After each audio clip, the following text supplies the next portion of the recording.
Hello, everyone. Welcome to another edition of the It Doesn't Matter podcast. We've got myself, Saigon John.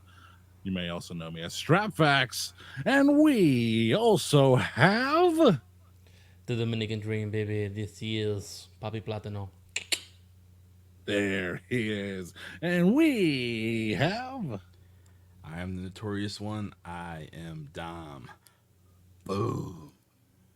That's right. This week we're here to discuss the legacy, the championship reign of the one, the only head of the table, the tribal chief, Roman Reigns. Dom, what do we have going on with the tribal chief? Roman Reigns, the tribal chief. Guys, we witness an era of the tribal chief running down the gauntlet, facing all these Hall of Fame worthy competitors. Like, we're at the age we didn't really see Hogan dominate his reign, but we seen Roman Reigns reign. He did the damn thing, and it started when he made that announcement that he had leukemia, which was an unfortunate time, and he had to leave and go take care of business. But when he did come back, that boy dominated. He wrecked it. He wrecked everyone, and he left. Yeah. And he has some. And he has some new teeth. You got the veneers. Them veneers. Oh, yeah. Them Shannon Sharps. The chickless. Tell them. Guys. Tell them what you know. 1,316 days as your undisputed Universal Champion. I know every week in the It Doesn't Matter podcast, I would say let's acknowledge your tribal chief. But we're going to do it one more time today because why not? He's a tribal chief. His birthday is approaching. So this episode is dedicated to the tribal chief. We're going to talk about some of his opponents. Strapfax going to break down the matches from what he remembers. And you already know Papi Platano is going to give you his point of view. But let's get right into it, guys. Payback, August of 2020. He won the Universal title. John, do you know against who? Was it Payback? Well, apparently there was we try to forget everything in the pandemic era, the Thunderdome era. Who wants to hear the word Thunderdome ever again? Ugh. But wasn't it the case of the Fiend and Braun Strowman going at it, and then somehow Roman Reigns got inserted into that? Or was it after the match? Correct. It was Braun It was during the Strowman show. and the Fiend. Triple threat match. Yeah. Triple There threat you match. go. Ugh. Look at you, John. 1 for 1. You hot right now, buddy. Not even. I wasn't even positive, but I got most of it. Any more broccoli in my teeth? What do you No. think about that match? Good Lord. Just, I mean, hey, anything goes in the pandemic. Anything goes in the Thunderdome era. But, Braun Strowman, became Universal Champion. He was in Roman Reigns' original spot. Roman Reigns couldn't do it at the time because of, the sensitive nature of the COVID. So Braun Strowman was put in the WrestleMania spot against Goldberg.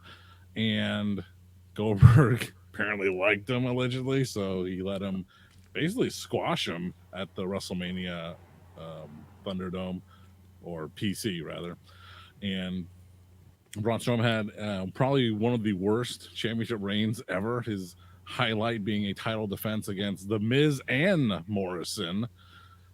But I like Braun, so we were trying to give him a shot, and then he was going against The Fiend, and I just saw an image of him wearing that sheep mask or something like that, and him doing the pose against The Fiend. It's like, Jesus.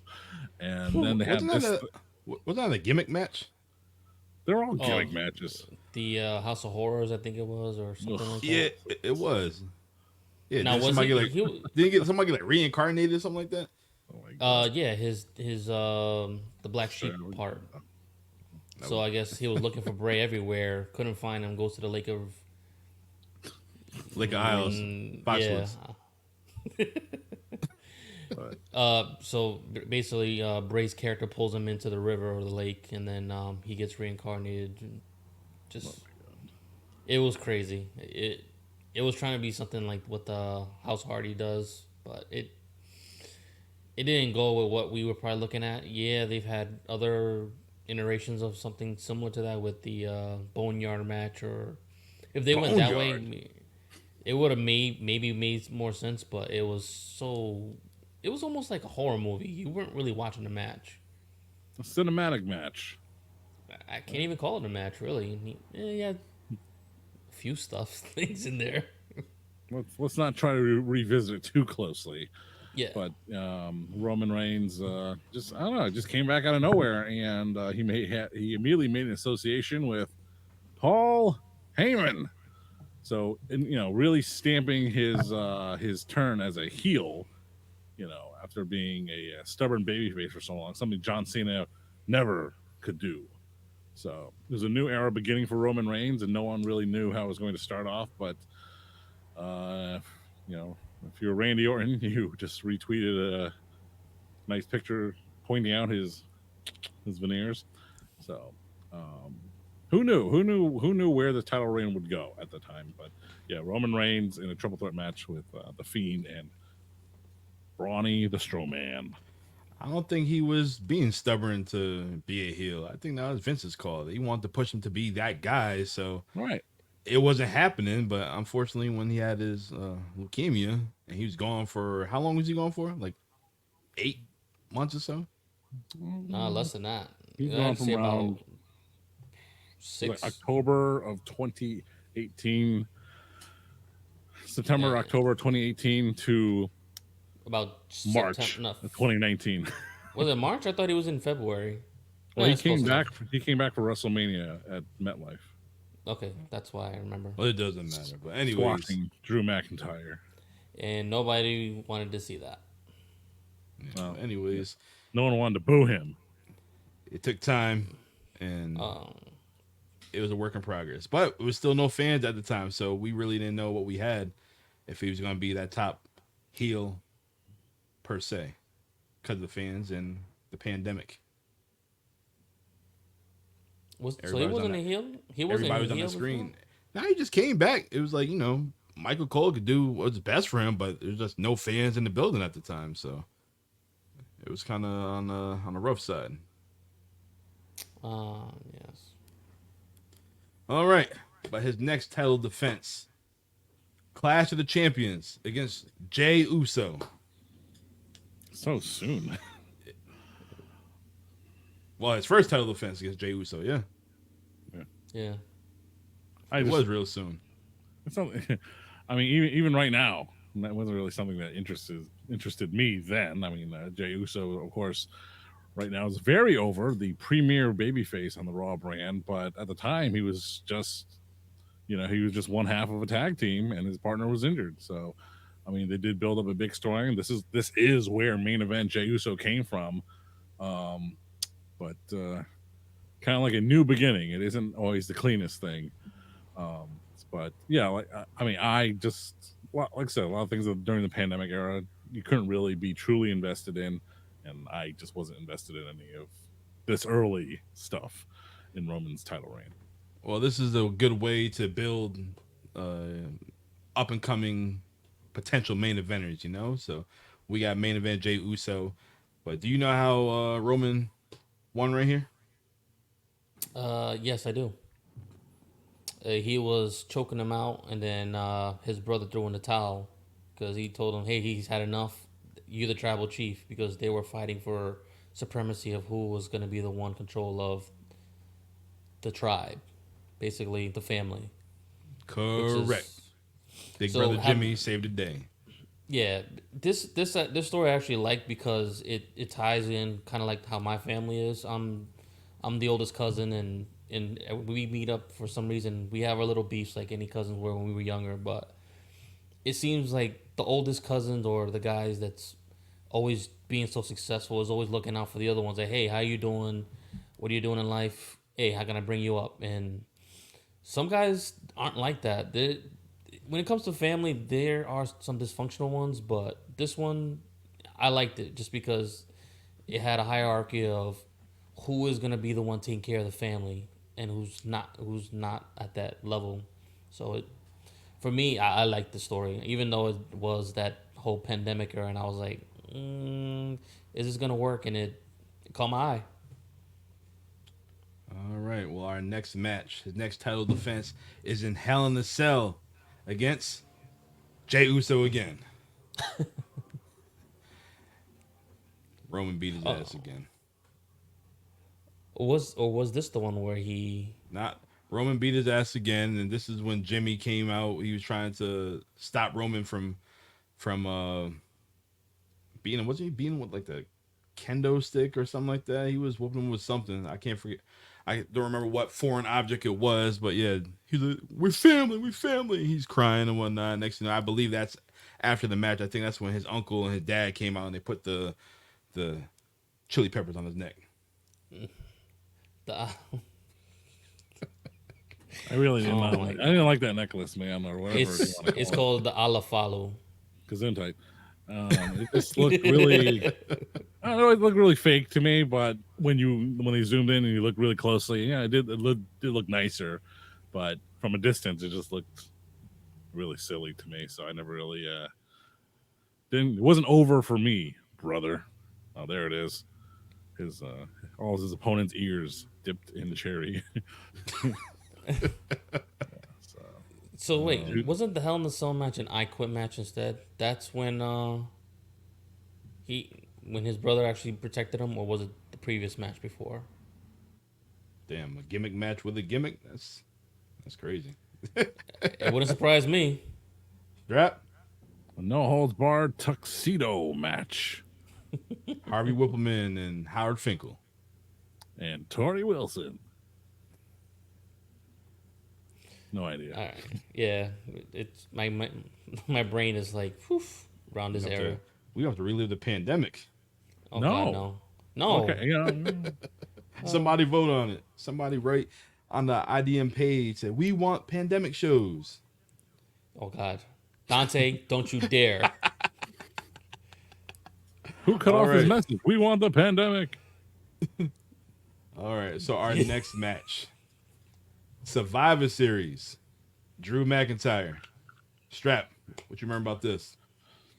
It was continuing the tradition of champion versus champion matches, and Drew McIntyre, long history with me.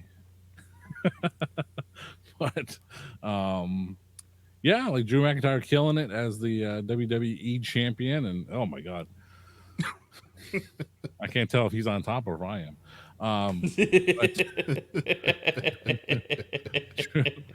But yeah, Drew McIntyre, yeah, he was the man on Raw, and Roman was the man on SmackDown, and I really thought that they should have given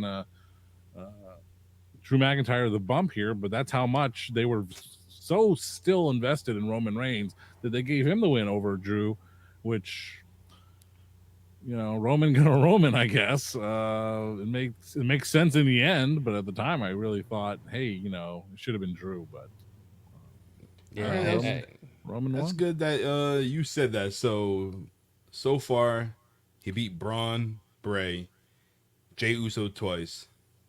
So you think Drew had the opportunity to beat him at this time? Yeah, Drew McIntyre was the man during the pandemic, and he was, you know, he's working really strong. Although, you know, they did break his title reign for a little bit with Randy Orton holding it for a little patch of time. Yep. But no, I thought it was, when I look back on it, I was like, it should have been Drew. But also looking back on it, good thing they didn't. Good thing they kept it with Roman Reigns, keeping him super strong for the next 2 years. All right. So I totally after agree with you, this- John. Though too, the way he was going through that pandemic, he was the hottest wrestler in all the industry. Drew? Yeah, Oh yeah. he oh yeah. he was for sure. definitely the guy. Oh yeah, we was all happy that Drew got his moment. Just sucked that there's nobody there to really witness it. I know it's sad that he didn't get to do it in front of a crowd at that moment. I mean, he got the chance to do it this year, but it's not the same. It's not like the first time. Do you think? Not like the very first time. Do you think he's doing his best work now or back when the pandemic happened? He's doing his best work now, man. It's like I said, these wrestlers have their prime, and he's just not hitting that prime where everything is slowing down now. You don't have to go as fast. The crowd is gonna give you what you need. It, it's just like when we were talking to Just Incredible on Tuesday. When the crowd is going wild, you can calm down and let everything flow. When it's quiet and silent, we're gonna have to work a little bit there, brother. Or just like Justin Incredible said, grab your nuts and go with it. Just be loose, baby. Just be loose. Stone Cold, Stone Cold. All right. So our next title defense is at TLC, and he's going against Kevin Owens. Ah, yes, I remember this match. Go on. This is the this was Yeah. the last man standing match where he was handcuffed to that False. no, it wasn't the one? False. Family Feud. Really? That So- one I remember. That was at the Rumble. So at Oh, so that was at the TLC, Rumble? he fought at TLC. He defended against Kevin Owens. At SmackDown, it was in a steel cage against Kevin Owens, and then the Rumble, last man standing. See that pandemic is so is rough. That is rough. So go ahead and tell me how that TLC went. Roman wins again. Obviously. Yeah. As it was just detailed moments ago, this was a feud that was spanning the months, stretching the time out, as it were. But so this Kevin Owens Roman Reigns feud, it would go on another 2 years in pieces. But yeah, the most memorable thing is at the Royal Rumble they had a match, and I think Kevin Owens like handcuffed Roman Reigns to a structure of some sort. Yep. And they were or Paul Heyman was involved in that, and they were struggling. I mean, Yeah. we're live, pal. There it was Botchamania where that's what I Yeah. remember most. So, but was Kevin Owens a legitimate threat? Sure, it was still early in Roman Reigns' run, sort of. So a chance was there, but when you look back on it, it was just another stepping stone for the tribal chief. Yep. Yes. All right, our next title defense. On my notes, I don't have the what show it is, but you probably could refresh my memory. Daniel Bryan. Oh man, He fought Bryan twice, and one of them was at Fastlane, and then at WrestleMania 37 he had a triple threat match with Bryan and Edge, but wasn't one of them one of in Seattle, right? Didn't he fight him in his hometown for the title? No, they weren't in crowds yet. Not yet. No. When did they start? What, WrestleMania was the first one they had with fans? well, WrestleMania 37? 2021 was in Tampa, so that was the triple threat with Edge and Daniel Bryan and Roman Reigns. Stack them, pin them. Yeah. But that was the first show that they had with a very minuscule crowd with the fake audience members, which I was a part of. I love my beautiful family members made of cardboard. But they wouldn't welcome back fans until I think July of that year. So it was kind of like a tease almost, of course, no one was allowed at the 2020 WrestleMania. So no one can claim that as part of the WrestleMania record. But the very next year, 2021, in Raymond James Stadium in Tampa, Florida, one person can lay claim to being there. That was me, Rock. That was me the whole time. And let's not get into WrestleMania memories of that because that's not what this show is about. But yeah, that was the main event of night 2. Roman Reigns, I guess, building off that feud there with Daniel Bryan, and of course the Royal Rumble winner that year, the rated R superstar Edge.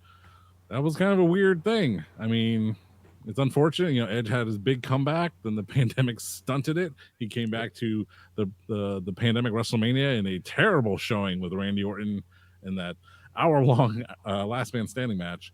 And his redemption arc was winning the Royal Rumble and main eventing WrestleMania when they're doing well with the first partially live audience 2-night event. And Daniel Bryan got shoved right in there. I think as a last attempt resort by Vince McMahon to attempt to keep him to stay. Daniel Bryan, of course, leaving later to join All Elite Wrestling. So Bryan could, end his career more on his terms. But that's where we can leave off of the WrestleMania main event, triple threat match: Daniel Bryan, Edge, and the Tribal Chief Roman Reigns. All right. So his next defense is on SmackDown against Daniel Bryan. This is championship versus career. You know what happened there? Who won? I remember that he was far away from the heel Planet's champion gimmick, but he had that blue shirt made of recycled bottles. Hey, I like recycled things. I wanted that shirt. But Daniel Bryan, Bryan Danielson himself has said, "Don't buy my merchandise. You don't need my shirts. You don't need my stuff with my name on it." Yet they still make it because they should, make profit off their superstars and athletes. But that's why I will not buy a Bryan Danielson T-shirt because he said not to. Just wait for pro wrestling crates. Sure, if it happens to come across your lap, sure, but don't go buying one. He doesn't want your money. Oh well. I guess that'll be the last time I get something from him. No. You don't want that? You can look, but you don't buy. Yep. All right. WrestleMania Backlash. Cesaro. Oh man, he's kicking all these guys out to the elite. Did anybody think Cesaro had a chance? No. Like a real chance, no. But you wanted to see Cesaro get some respect after having been in the WWE for so long and being a very competent performer for all that time, and his start and stop pushes over the years. But this was his spotlight, but it was his very last spotlight in the WWE. So there he went. But it was a good showing for Cesaro. So yeah, it again, freaking Cesaro has always been one of those performers that can wrestle with anybody in any style, and it just, I don't get how Vince never saw him in him. Like, dude, you're a global company. You want people to reach all types of different types of countries, and this guy can speak 5 languages, literally, like Every 5 week. languages. I still remember that gimmick, and I guess it was legit. He could speak 5 languages. So Dom was his beer. someone said that Cesaro spoke like Bruno Sammartino used to speak, and I was like, I never forgot that. And it's like, yeah, he's very soft spoken, kind of got a little accent on him, of course. Like Platano. Poquito. So, but yeah, Cesaro, another a fine challenger for Roman Reigns' championship run. Sad. Yes. All right. Our next match is on SmackDown, and it's in a Hell in a Cell match against Rey Mysterio. Ooh, I was gonna finish that sentence. All right. I don't recall this one. That's why the pandemic's so bad. I kind of vaguely remember it. Like that's why I said I was gonna finish that sentence. I'm like, there was something going on. I forget. Maybe they just want to pop some ratings or something. But it was just like, what? Why? On SmackDown? Yeah, they just did it. So I was like, okay, and this wasn't even their bigger feud. I think they had one later. The only thing I can really visualize, my bad. I said the only thing I can really visualize is Rey Mysterio doing a springboard, and he turns and Roman just spears the shit out of him. Is that the finish for that one? I think so. That sounds like something that will happen On a SmackDown. These are things that are hard to look up. I'm trying to figure out. Hard to watch. Thanks, Peacock. Did AEW ever get moved during the pandemic, or there was just like nothing going on anyway? Can you repeat the question? The AEW show get moved a day or from like Wednesday to maybe like a Friday. Oh. Or maybe Rampage started, and I don't think they did just yet. Who knows? I think they just had that one show. I think they just had Dynamite at the time. I mean, just trying to find a reason why they would put this Hell in a Cell match. It just because there's a reason. I know. I remember when NXT and AEW were both going head to head. There were times they would have specific matches just to pop a rating, and it's just like, I'm like, okay, it's gonna work for a little bit, and then, boom, what you gonna do next? So we're gonna go on to his next title defense. That's what. That's about it. All right, his next title defense is at Money in the Bank, and he's going against the rated R superstar Edge. It's his well deserved one-on-one matchup, but by that point, I don't know. Edge is losing his steam. You know, he was, even though it was still a pandemic. I mean, that was, I think, what did you say? Money in the Bank, was it? Yeah, Money in the Bank. Yeah, I think that was their first live show back. I think. It might have just started. It was, because wasn't that in Toronto? Maybe. It's hard, man, to think about this stuff at that time. Fire our research staff, but yeah, I believe that was the case, and Edge did not walk away with the championship.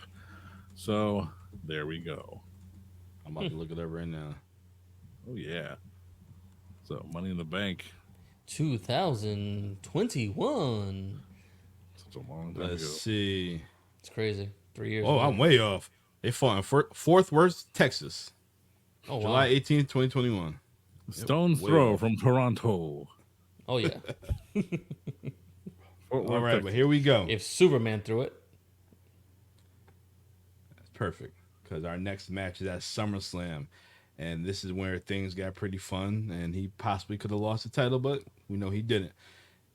John Cena. Yes. Yes. It was a good match. I thought, okay, maybe Cena might be the one to dethrone Roman, but obviously it didn't happen.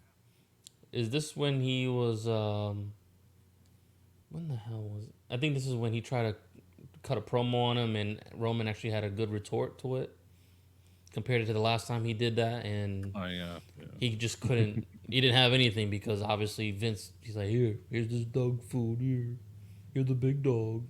Stupid. Remember that? Who fed him dog food, or remember that shit on SmackDown? Baron Corbin. Oh Constable. my lord. Constable Corbin. Yeah. Trash. Bark. It wasn't doing that. Yeah. John, remember this match? Cena, SummerSlam. Yeah, I was there. Where was it? I remember it more for I believe Brock Lesnar came out after that match, didn't he? And his new getup with the ponytail and the blah blah blah. Yep. Okay, Yep. all right. Yeah, this is in Las Vegas. Man, I was looking hot. Check the archives. Check the archives for the photos. But did Cena have a chance of beating Roman? No, but it was an exciting match to see. The two top athletes, and of course, everyone's going to go crazy for John Cena making his return. But in the modern era, not just speaking of Roman's title reigns, but most modern wrestling, even the WrestleManias I've attended, I don't watch them back. And SummerSlam is one of those shows I have not watched back. And why? it was. I mean, my memory will tell you. Oh, it was a great show. But I haven't watched that match back. I haven't watched any of it back. I mean, that was a show where Edge faced Seth Rollins, and he came back as sticking with that Brood character, baby, and that was a big Yeah. pop That was there. dope. That was dope. And they were still doing a limited. I mean, it was originally supposed to take place somewhere else, I think, and then it just happened to be in Allegiant Stadium. I think it's supposed to be outside, outside Yeah. in Vegas in August. Holy Yeah. smokes! I remember that. So I think it was supposed to be at Allegiant Stadium, and then they moved it to like the basketball arena because they Well, couldn't get no, the it tickets. was in Allegiant Stadium. It It was in was. Raiders. It was in Raider Stadium. Yeah, I could have I don't sworn. know. This Yeah. is 2021. See, Yeah, Wow. Okay. I remember they um, did. They did one. They were supposed to do it in one show, and then they moved it to a small arena because the ticket sales weren't. They weren't gonna admit that, but it was WrestleMania 7. stop it. That's for some reason. The other reason. They came around Or to maybe build it maybe up. they did. They maybe they did book it at that, and then it just they tapered everything else differently. 'Cause they Well, weren't as it expecting. was, the arena was half blocked off, so they, however they shot it, they made it look good. Yeah. But no, yeah. So anyway, back to Roman Reigns here. Roman Reigns and John Cena. Hey, fun match as best I can recall. And yeah, Brock Lesnar coming back out. Brock Lesnar, the perpetual threat in pro wrestling. There he was. He showed up, and The dragon that he could not slay. ugh, good lord, what came after this, Dom? All right. Crown Jewel. Brock Oh, Lesnar. And their rivalry been going on for what, like 7 years so far since this Jeez. happened. So this is when. Roman's Yeah. finally getting the best of Brock because Brock didn't beat Roman when he came back. Yeah, You you're know, right. it's all about that Arab money. So Brock had to be out there. Crazy. All right. After this, I really don't remember this Survivor Series. Him and Big E. Oh yeah. Yeah, I remember this. As we're going through this show, we're recounting Roman Reigns' title defenses, and spoiler alert, you're gonna get the same answer every single time. But just like I gave a couple answers about WrestleMania in Tampa, about SummerSlam in Las Vegas, I was also at the Survivor Series where Roman Reigns, the Universal Champion, faced off 1-on-1 with the New Day one, the WWE Champion, Big E. Where's his last name? Langston. Where was this You at? know, it was in the Barclays. The Barclays. Damn. Before that, we discovered Avenue J, a little Jewish neighborhood where we discovered Jewish food and Chinese food in the same restaurant. It was fantastic. We didn't get the Chinese food, but they offered it, and I really want to try it. Some gefilte fish and General Tso's chicken. It's all about the seasonings. But yeah, so it's Big E and Roman Reigns, and you know what happened here. Roman Reigns took it, but Big E, you can track a lot of guys' title reigns as being underwhelming, and yeah, him losing to Roman Reigns didn't help him at all. So it was just disappointing, but it would be a match I would go back to watch again just because I like the idea of Big E versus Roman Reigns, even though the outcome was probably a little too predictable. Spoiler alert. So our next match. Oh, go ahead. What you gonna say, Papa? Nah, it just seems that apparently when Roman was a champion, if someone else was the other champion, the opponents were never even close to what Roman had. They made sure Roman had that the top tier opponents to match his title reign. But when it came to like Big E, Kofi, all these other guys, their title reigns were never put up to that level. Yeah, they had moments, but they were never put up to the point where it was like Vince is actually going to put his whole backing towards these guys. It's crazy thinking about that. Like, yeah, was the guy. This is who we thought about it. I think in later interviews, Bully even said he talked to Vince, and Vince told him like, "Dude, this is the guy that's gonna lead us into the next generation for the next 10 years." And Dom, let's let's continue before I finish that. All right, so our next match, I really don't recall this because I know later on they had a hell of a feud. So on SmackDown, it's against Sami Zayn. Oh, I don't know because I don't think he was Bloodline at this time. No. no, No, not so even close. this is probably getting ready to be what was he, the Rebel at the time? Because he's on the verge of fighting Johnny Knoxville I think I eventually. think you're right. He's still a heel this time, so it could have just been just Didn't he a have, one off, I guess. didn't he have like his own like paparazzi or fucking his own TMZ type deal going on? I forget what he called it back then. Jesus Christ. I don't think that was Not good. coming into Not play good. yet. This was a SmackDown match, Dom. Yeah, SmackDown. Yeah, so Also, so that didn't come until after the Johnny Knoxville thing, I'm guessing. I mean the it would kind of begin sort of. It was all coming around the same time, but Sami Zayn's feud with Johnny Knoxville would really pick up in the Royal Rumble match where Johnny Knoxville was a competitor. So Yep. Yep. Okay, all right. just That wasn't another me. went off. I guess I owe you guys a beer. Heyo. John's got 2 beers coming. And he always denies them. So, but yeah, Sami Zayn in an early match with Roman Reigns before he would become fully vested into the Bloodline storyline. So, what was next after Sami Zayn? I don't remember this until I recently watched it on a WWE documentary. At the Elimination Chamber, Roman Reigns defended the title against Goldberg. My man. That was in What? Saudi, wasn't it? Was it Saudi? It must have been. I know. Yeah. I know at this time. I know Goldberg. He was Yeah. trying to do one more run, and he was getting squashed. He looked bad. I mean, he even wore shorts, like not even cool shorts, just shorts. He didn't wear his tights or anything like that. It was just kind of lame. Gear is really important in wrestling, guys. So I'll never forget, Stone Cold wearing a T-shirt to WrestleMania 15. You would never notice Drew McIntyre not with his actual gear at WrestleMania XL, but you would notice it at the Backlash or where the Lyon France pay-per-view was even at that one. But I just know he came out with gear recently, like on some show, and I was like, "Oh, that looks like really nice gear." Maybe that was the one he was supposed to wear at this year's Mania that didn't make it in time. But I digress. Digress. Money. Yeah. So poor Goldberg, but you already know Roman's gonna get that dub. All right. So after this, WrestleMania 38. This is when he unifies the title. He go against Brock Lesnar.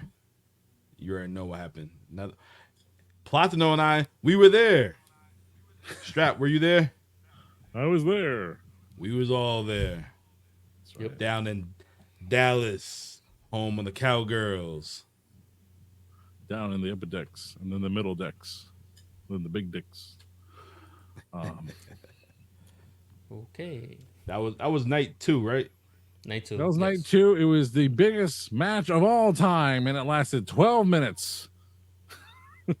Was that the last match, or did Austin and Kevin Owens no. end of That this? was night 1. Night 2 was this epic match of epic proportions, and allegedly Roman hurt his shoulder early.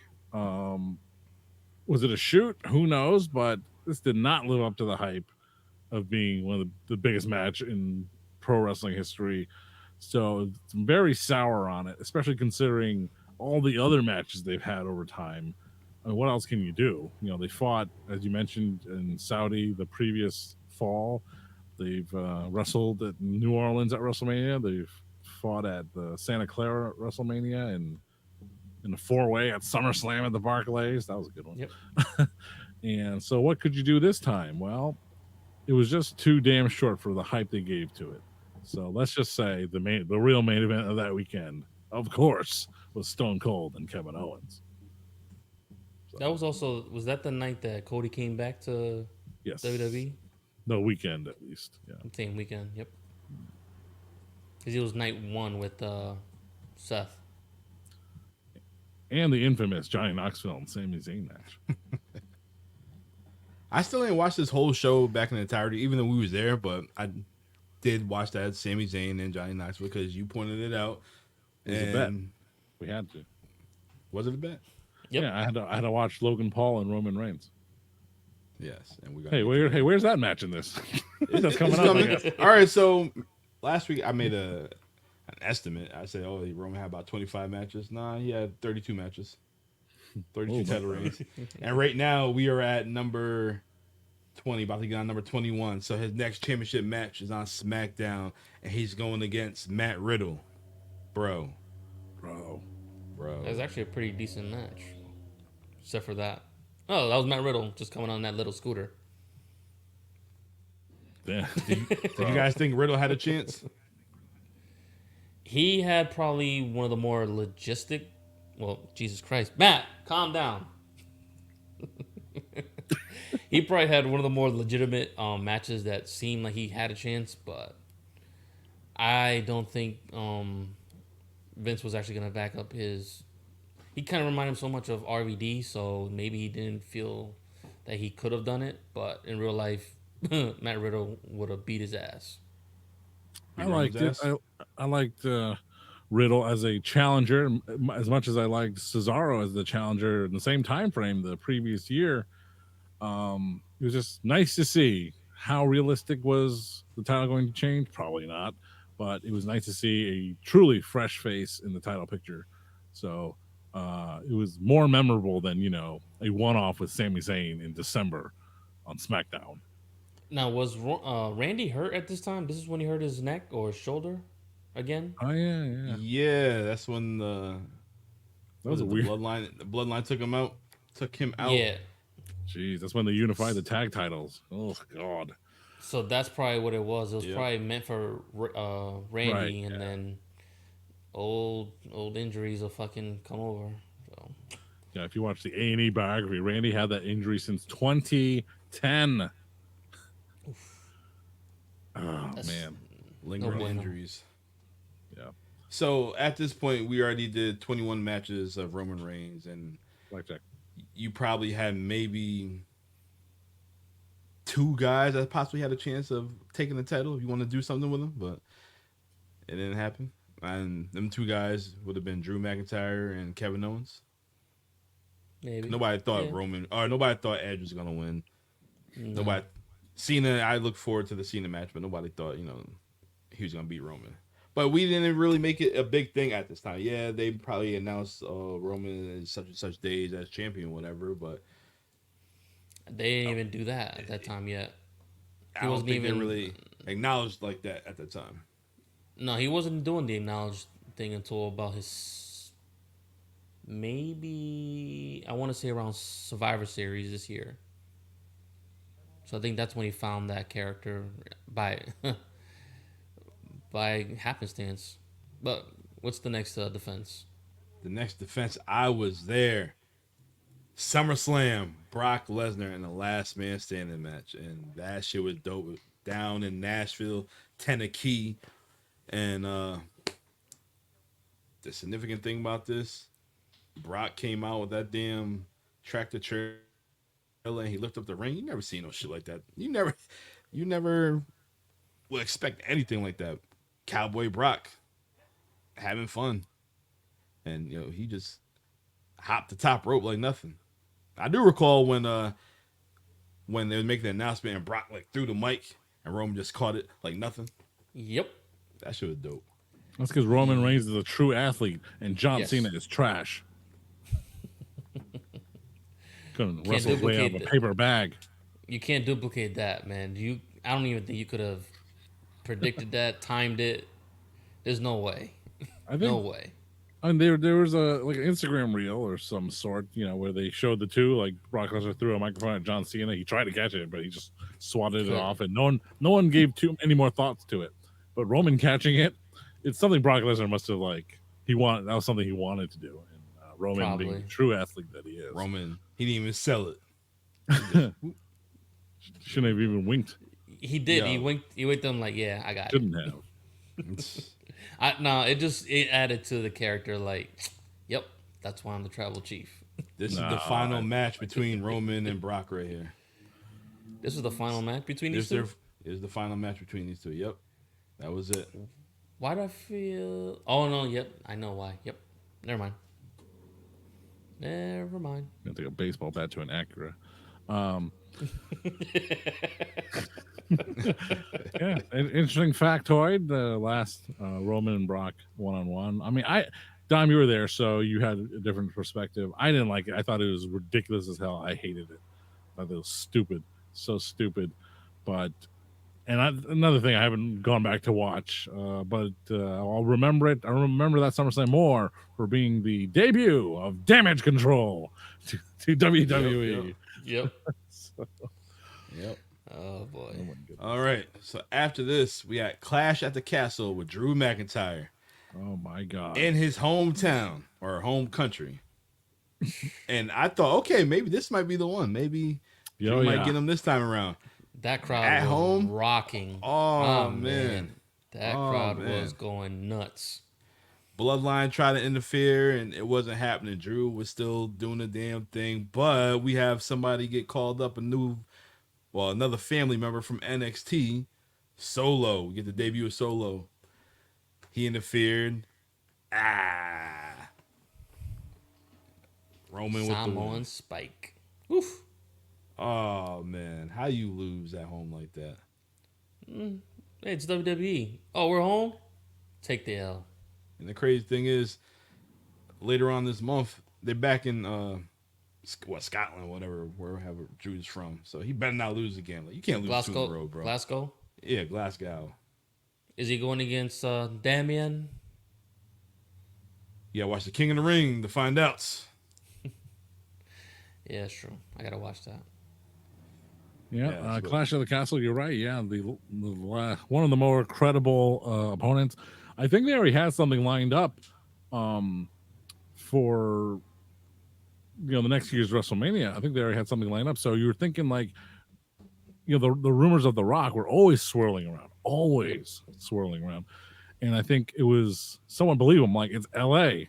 It's his backyard, So we were like, it's gonna be Rock and Roman in L.A. So how is Roman? Maybe Drew can just win it for a month, one of those things. But it was just not meant to be.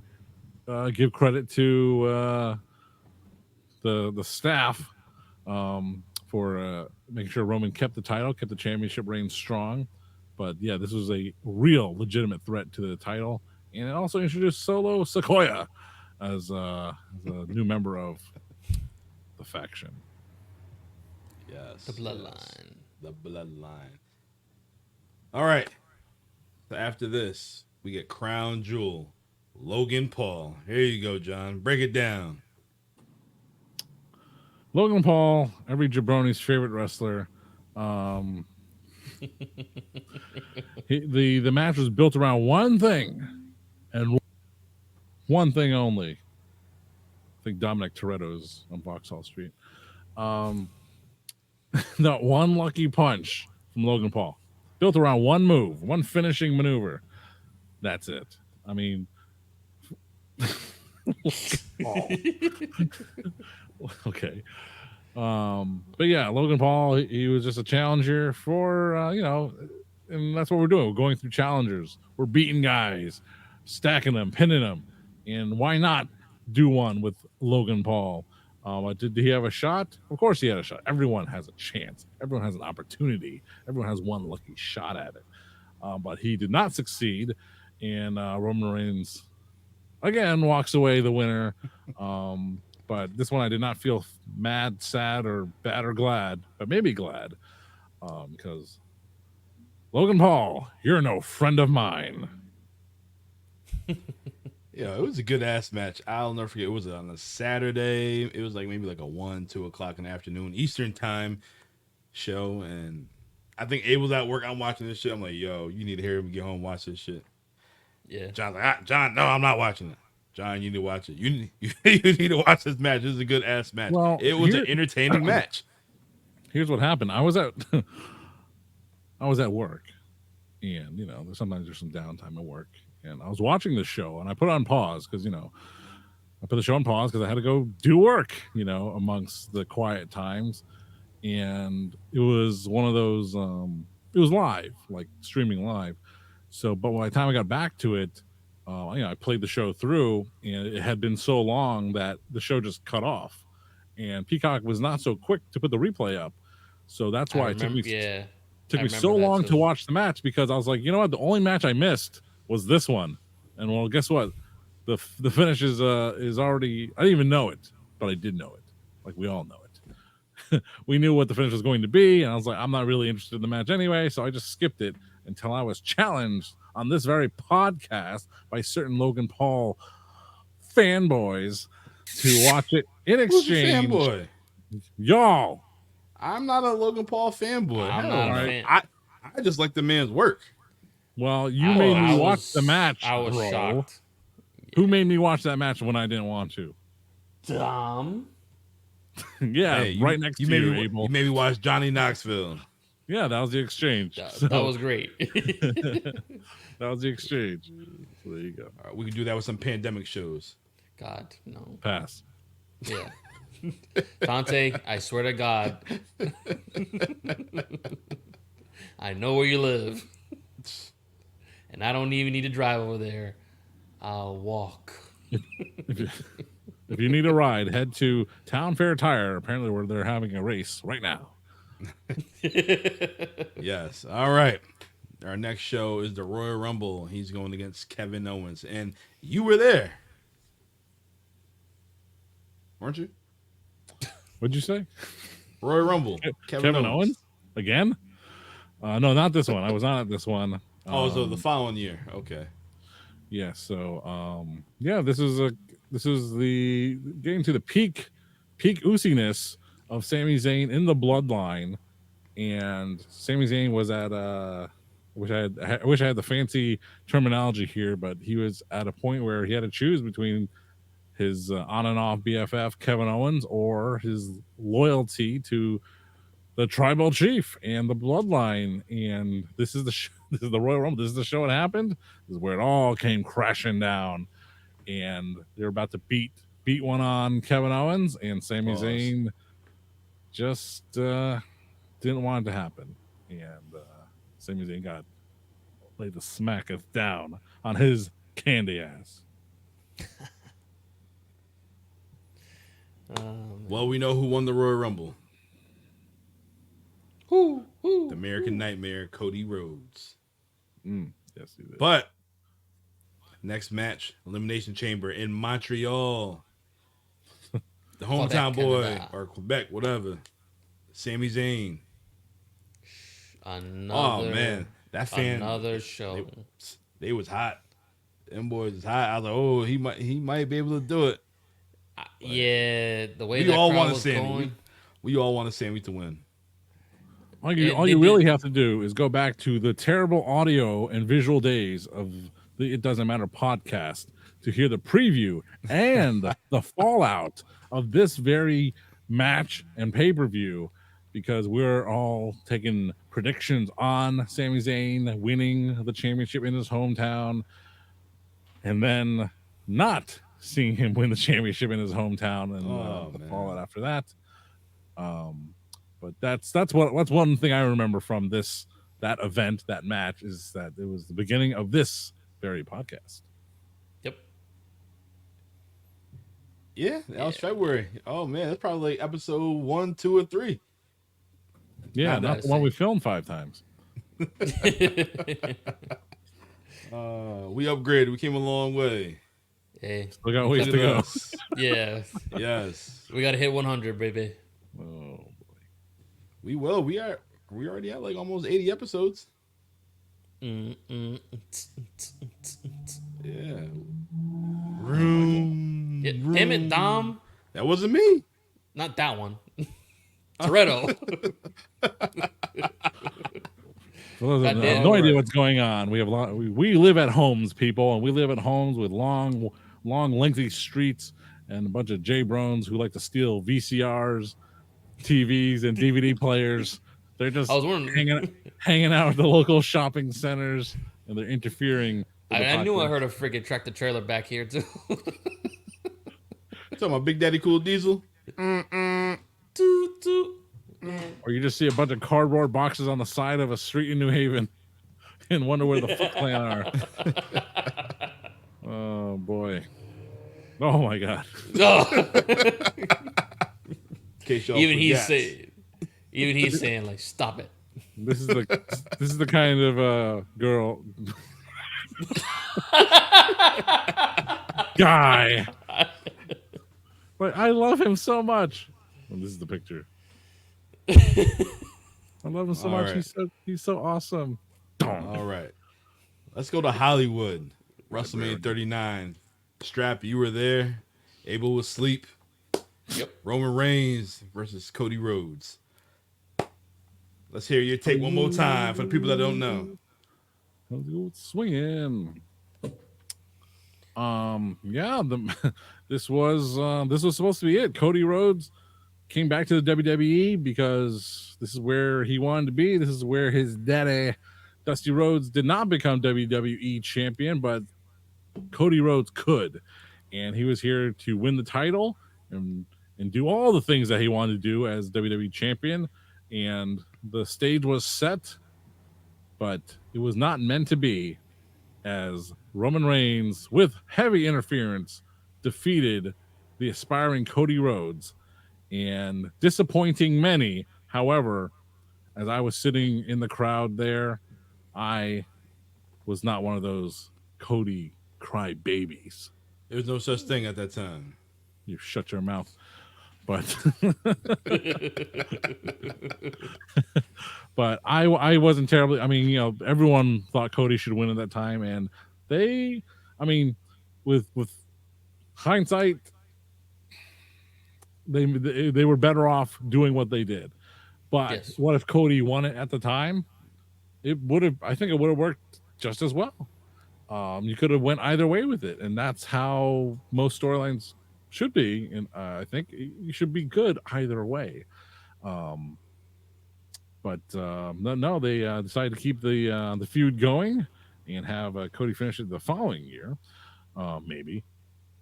But no, this was a really good match, and the finish left a sour taste in a lot of people's mouths, but not in mine. Tasted pretty good. Nah, it was a really good match. Like you said, there was a lot of times where you would have thought Cody was actually going to pull it off, but Solo with another Samoan spike, man, out of nowhere too. You just crazy. Yeah, I agree. I remember while John was in Hollywood, me and you making predictions, and I was conflicted. Like, whoever won, I'd have been cool with. And but at the end of the day, I was still happy that Roman retained the title. And we did not know how that match is going to go. Like, that match went, over a half hour, I want to say? Yep. Unpredictability right there. Oh, man, I had the fan on the edge of his seat. I know John was on the edge of his seat because we were on the couch. Well, except for you. But but it was a good ass match. I enjoyed it, and it needed to happen. It needed Roman to win so we can be at where we at right now. I agree. Totally That's for agree. sure. That's for Such sure. is life. So that was his last title defense until SummerSlam, win against main event Jey Uso. That's a gap. Well, he did have a match, a tag team match the previous month, but Yeah, and he his lost, next and Jey title Uso got the defense. pin. That's right. So Roman Reigns can go that long between title defenses, but Rhea Ripley cannot. Mm-hmm. So Well, he ain't injured. Well, so he tells you. Well, the way they laid it out, once Roman, well, we'll get to but yeah, Jey Uso and Roman Reigns going at it for the title. Man, this is another. Ooh, this one I actually did believe. You know, I had more faith in Jey Uso pulling it out versus the Thunderdome era, but also not meant to be. But and because they had a lot of conflict with Jay, you know, with the brothers. Well, Not at this time. the twins. No, Not not, at not this time. No, not isn't at that this when time. Jimmy You came back? yeah, Jimmy came back, and then he pulled my man's leg, pause, and that's when he attacked him. To Right. interfere. They didn't Yeah, know where yeah. Jimmy was But at. they didn't have no issues at the time. Just Jay had the issue with the bloodline, and he's trying to recruit Jimmy. Oh, let's be out. Let's be out. And it wasn't happening. And Yeah. I did this out to protect you. I'm your brother. And that's what happened. So I knew Jay wasn't gonna win that night. 'Cause I did predict that. Check the archives. Let's not and say we did. And as Yeah. a matter of fact, no. So what was after the SummerSlam match? What was the next title defense for our tribal chief? It's that crown jewel, and he went against L.A. Knight. Yeah. Yeah. Oh, my God. It didn't work out for him because he lost. He was over like Rover, and That's right. his career just went downhill from there. It took some time. LA Knight's star was going on a downward trend, but it's picked up in recent time, especially with his win at WrestleMania XL over the phenomenal one. But LA Knight's back. He went down for a bit, but he's back. So good for him. All right, so after this, we get the Royal Rumble. This is the one you went to, and it was a fatal four-way. You got AJ Styles, L.A. Knight, Yeah. Randy Orton, and your tribal chief. That's right. No threat of a title change here, but they did try, but no one believed it. Whether you heard the crowd or not, I did, but no one was really believing that anything was going to happen here. But they knew that, I knew that, and we were just in for a good time with the recently returned Randy Orton, a AJ Styles with who knows what's going on with him, and of course the still popular LA Knight. But it was a fun match, a fun title defense, but not a serious one, because we knew the story to come. Yep. I picked Orton to win that match. You really? Check the rundown. While John was in the hotel room eating bagels, I said Orton. I think I said Randy. There you go. You I just think said. I said Roman. Roman was the one that Randy, I don't know. The person with the R, right? Somebody would. I think I picked it to Roman because I didn't think it was going to be anybody from there. It didn't make any sense. To lose the title in a fatal four-way, yeah, it's possible, but that run that he was having was so historic, and to lose it in a fatal four-way, I said, there's no way. They want to put that belt on somebody who can be legit, say, I beat Roman Reigns. So I said Roman was going to win that. Told you at that time, before my man got hurt, Orton was hot. It should have been him and Roman at SummerSlam instead of him and Brock, but that injury set him back big time. Yeah, that will do it. All right, here we go. WrestleMania 40, Philadelphia, night one. With a tag match. You got the most electrifying man in all entertainments. The People's Champ, The Rock. And you got Final the boss. WWE Undisputed Universal Champion, the Tribal Chief, Roman Reigns. Go against the World Heavyweight Champion, Seth frickin' Rollins. And your 2023 and 2024 Royal Rumble winner, dashing Cody Rhodes. My son, baby, Cody. Say the name right. Codell Runnels. Codell. But man, this was a long ass match.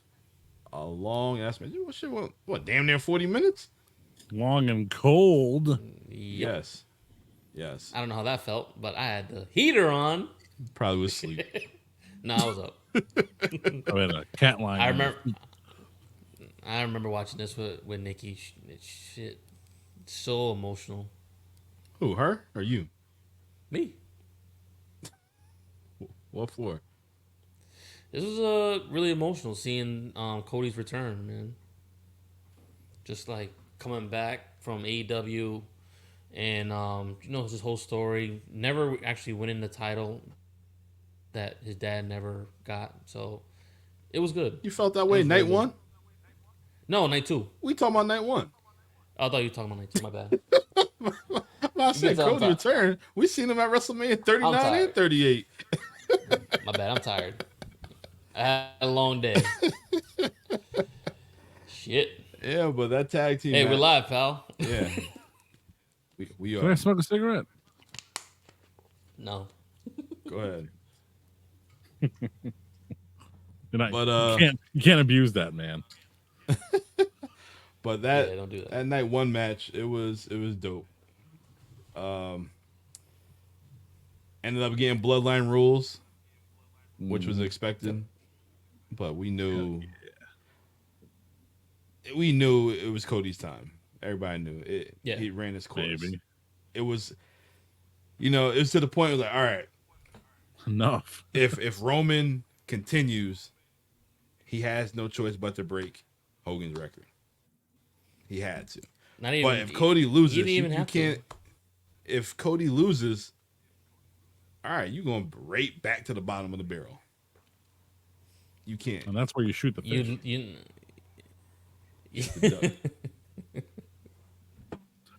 No, listen. The match, it was not predictable. That's the point. It was not predictable. There are legitimate reasons for Roman Reigns to win. There's legitimate reason for Cody Rhodes to win. So that's what makes it interesting. You have great cases for both, but which one were they going to go with? And with WWE, you never know. Flip of a coin. That's the only thing we're sure about WWE is that something might change. Yeah, like SummerSlam is going to be 2 nights in 2026. Breaking news. Breaking news. Yeah, 2026. Wow. In Minnesota. Where's that going to be at now? Oh, as a make good for not getting WrestleMania. If you're going to go to Minnesota, that's the time to go, I guess. Get all them probably tall, mountainous women. We could talk about that right now, but I really don't want to get into that. That's a whole other conversation. It's a whole other show. SummerSlam being 2 nights. BDC, you already called me about that, and I'm like, oh god, but I don't want to talk about that right now. That's another story. Give me my thoughts about that another time. But night 2 of WrestleMania XL, the final title defense. Now it's time for Abel to get emotional. Go ahead. Right. Rewind. Do what you gotta do. No. I already ruined the damn fucking thing. So you didn't ruin it. People know what happened. They know what happened. But still. So they knew this match was going to be full of men and women. Sorry. The people knew that this match was going to be full of Gaga, Lady Gaga, that is. But they knew there was a lot of shenanigans going to be happening with this match. They expected it, they wanted it, and they got it in droves. Okay, they got it with a standard match for the first 15, 20 minutes or so, and then the shenanigans happened. Then what we expected to happen, which has happened in every single one of those 32, right? Title defenses, 31 successful title defenses. Most of them. 31 going interference. Yep. Interference. First by the perennial Jimmy Uso. Then he gets taken out by Black Falcon. Main event, Jey Uso. Because Cody called on the Avengers. And then who was coming up next to interfere? It was, help me out, Solo Sikoa. And out came the man who Solo Sikoa and you cannot devastated at some Saudi show the previous fall. The doctor of Thugonomics, John Cena, and John Cena took care of Solo Sikoa. And then it was time for Roman's last hurrah, hurrah. It was the final boss, Dwayne Johnson. BDE, big Dwayne energy. Here he comes, looking all boss like. And he's about to lay the smackdown on Cody Rhodes' candy ass. But there was a bell, and not Taco Bell. No, not the cravings box. No, Hold what up, we hold up, crave. hold up, hold up, hold up. All right, what? Don't do it. Yeah, I remember that Shield sound came in just before Before? Fuck him. Taker. So the Undertaker.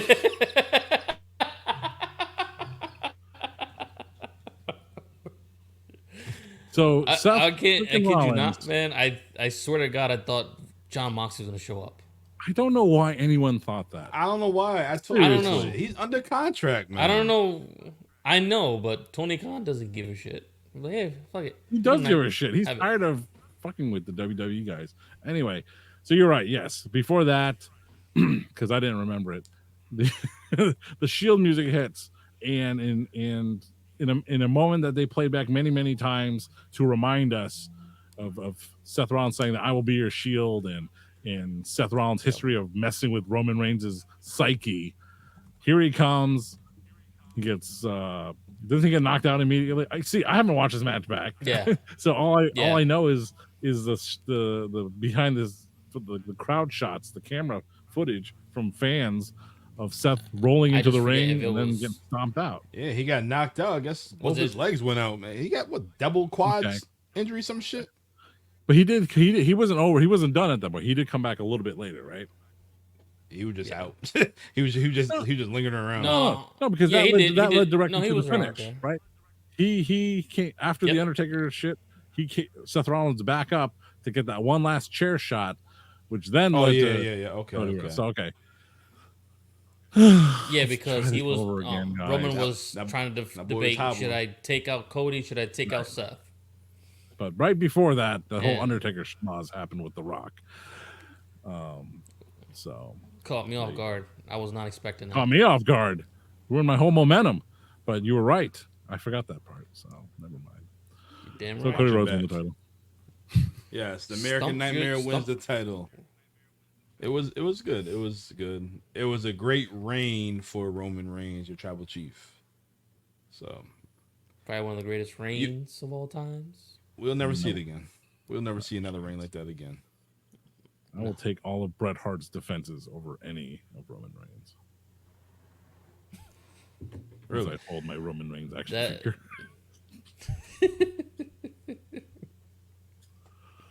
Where's he at? Don't ask that question. Down here. Down there. But yeah, that was the culmination of Roman Reigns' championship run all the way from August of 2020 all the way to March, April of 2024. Yes. So, I mean, it made the whole thing. See, Roman Reigns' career before this was as I wouldn't call it a failed face run, but it just was not. It was forced down the throats of WWE fans. It was not what they wanted. And who's to say they wanted to heel Roman Reigns? No one said that either. But that's what he became, and that's when he got over finally. That's when, Roman Reigns became what he was forecasted to be, the absolute number one megastar of the entire company, the face, the guy that would be on every single poster and souvenir cup and multi-person T-shirt that they would ever sell. He finally became that guy, And no sneaker. Coming out developed next year. developed in Wakanda, sneakers. So Roman Reigns finally lived up to the what they expected him to be. The number one guy, and they had to do a lot. They had to sacrifice a lot, not just in many ways, but they had to sacrifice not the careers of superstars, but the pushes and they didn't push Cesaro or Riddle or Big E or Drew McIntyre over Roman Reigns. They picked Roman Reigns and they stuck with him. And I'm being able now. And in the end, it was worth it. It was worth it because they had all this stock in Roman Reigns, and then Cody Rhodes has taken that stock, and I think he is doing a great job as the new man of WWE as the world champion. Um, so was it worth it? Yes. Shout out Vince McMahon. You seen something in this guy. You believed. You stuck to your guns. Well, he had no choice, regardless, but it worked. It worked with Hogan. You had a vision of Hogan. It worked with Hogan. You had a vision with John Cena. It worked with him. It didn't work with the Ringmaster, but worked with Stone Cold Steve Austin. Shawn I got a Michaels. question for you. Go ahead. Does Roman Reigns kick somebody off of Mount Rushmore and become the head of Mount Rushmore? No. Just want to make sure. No. Because the way you've been, Roman Reigns.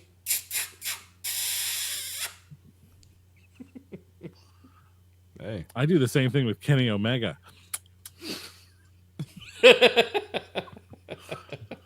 Y'all need Well, that's one chapstick. thing we can agree on. Get the chapstick out. It depends on who you.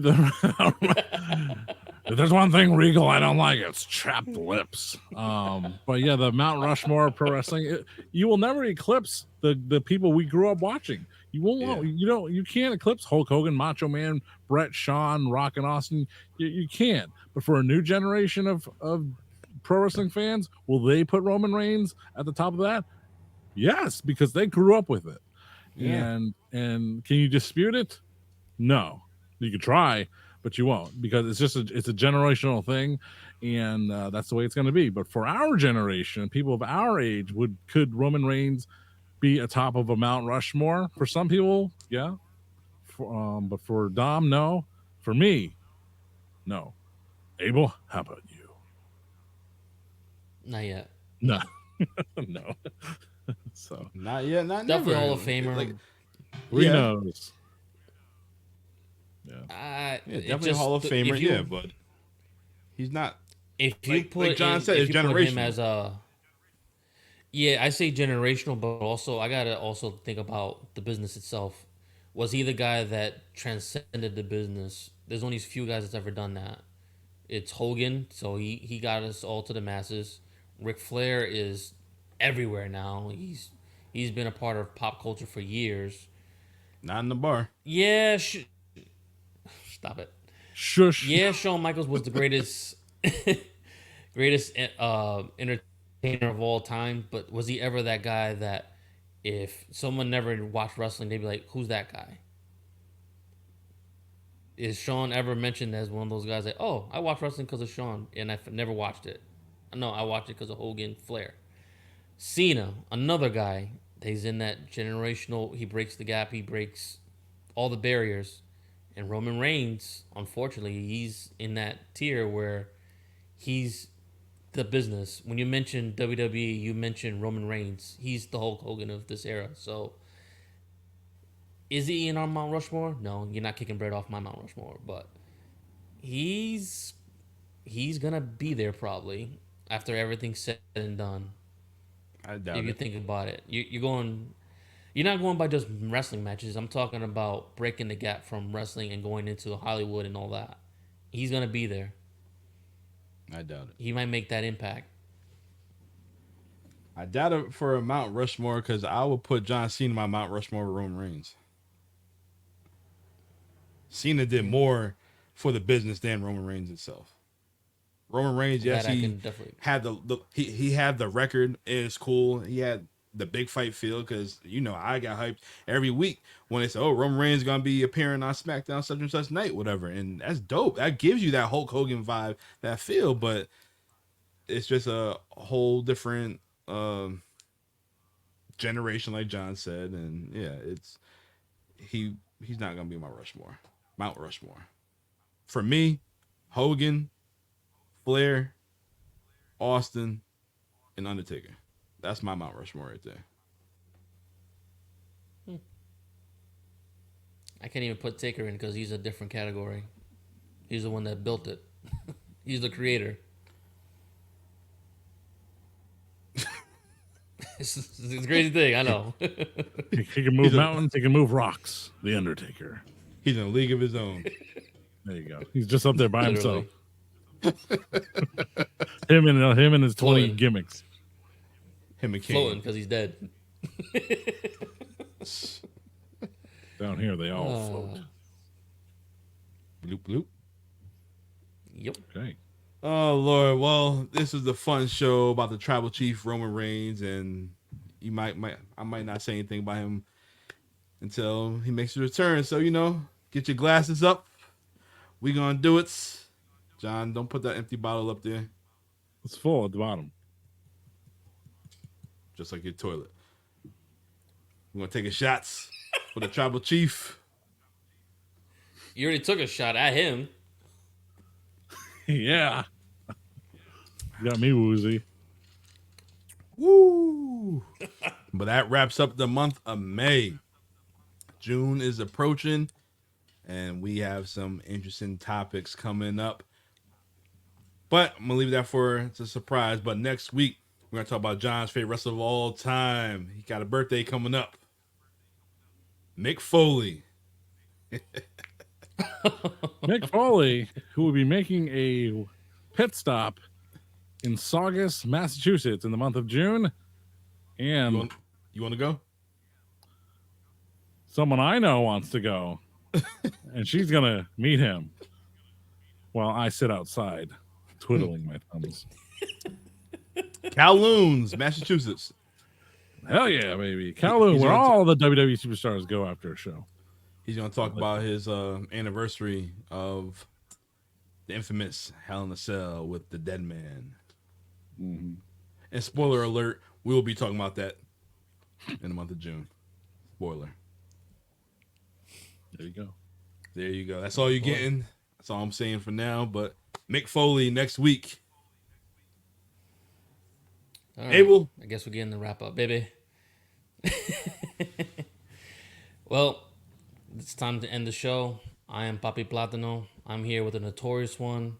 We actually stumped the strap facts today for a little bit. Fulker. This is the It Doesn't Matter podcast, and we will see you next week. Boom. Boo.